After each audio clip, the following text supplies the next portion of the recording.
यहाँ पर हम बात करने वाले हैं लोन ऐप के बारे में। ठीक है,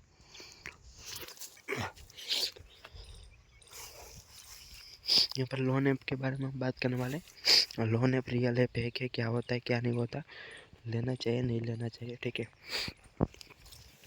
यहाँ पर मैं आपको पॉइंट बताऊंगा कि नहीं लेना चाहिए लोन ऐप, क्यों नहीं लेना चाहिए।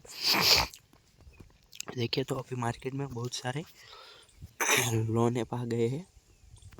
मैं किसी का नाम नहीं लूँगा, लेकिन बहुत सारे लोन ऐप आ चुके हैं जो कि मैं आपको प्रेफर करूँगा कि कभी मत यूज करना। कोई भी लोन ऐप हो, गवर्नमेंट का हो, फिर भी कभी लोन ऐप से मत यूज करना। ठीक है, तो यहाँ पर आपको पूरा वीडियो बताऊंगा क्यों नहीं यूज करना है, क्यों करना चाहिए, क्यों नहीं करना चाहिए, क्या दिक्कत वाली बात है, सारा आपको एक ही वीडियो में बताने वाला। तो वीडियो 4 मिनट का होगा, फुल वॉच कर लेना वीडियो को। ठीक है, यहाँ पर मैं पहला पॉइंट करता हूँ कि क्यों यूज नहीं करना चाहिए। पहले ये बात करते हैं कि आपको लेना क्यों चाहिए, लेने में लेते क्यों है लोग। देखिए, मैं कभी नहीं कहता हूँ कि लेना चाहिए। अब यहाँ पर लोग लोन ऐप के बारे में लेते क्यों है। बैंक में देखो, यहाँ पर लोन नहीं मिलता है और यहाँ पर डॉक्यूमेंट्स बहुत कम होते हैं। यहाँ पर कहीं ऐसे है जो कि आपको आधार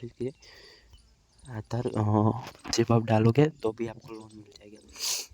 तो मैं तो कह देता हूँ आपको कभी भी ऐसा ऐप को यूज़ मत करना चाहिए। यहाँ पर पहले करता हूँ क्यों नहीं लेना चाहिए। यहाँ पर आप इंटरेस्ट देखना, आपको 10-15 ऐसा मिलेगा ही नहीं। देखिए, यहाँ पर बैंक आपको पर्सनल लोन में भी 12% देता है, 13% कोई ही देता है ना, वरना आपको 11 से 12% में आपको पर्सनल लोन भी मिल जाएगा। लेकिन यहाँ पर कितना इंटरेस्ट लेता है पता है आपको, यहाँ पर 30% का इंटरेस्ट लिया जाता है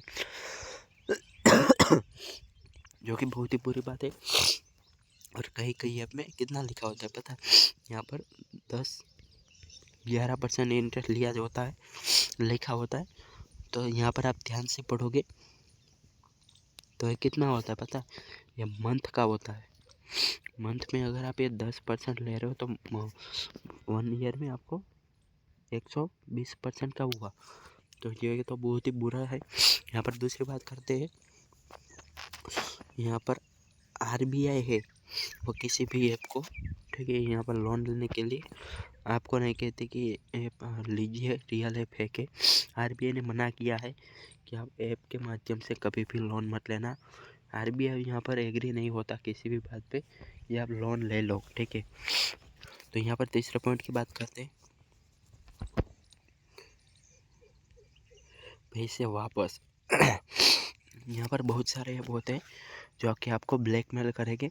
आपको लोन ले लिया, उसके 2 से 3 मंथ बाद आपका लोन अभी भी प्रोग्रेस में है, आप EMI भर रहे हो, लेकिन वो बोलेंगे कि हमको अभी हमारा पैसे वापस चाहिए। ठीक है, यहाँ पर आप कुछ नहीं कर सकते हो, आपको पैसे वापस देने ही होंगे।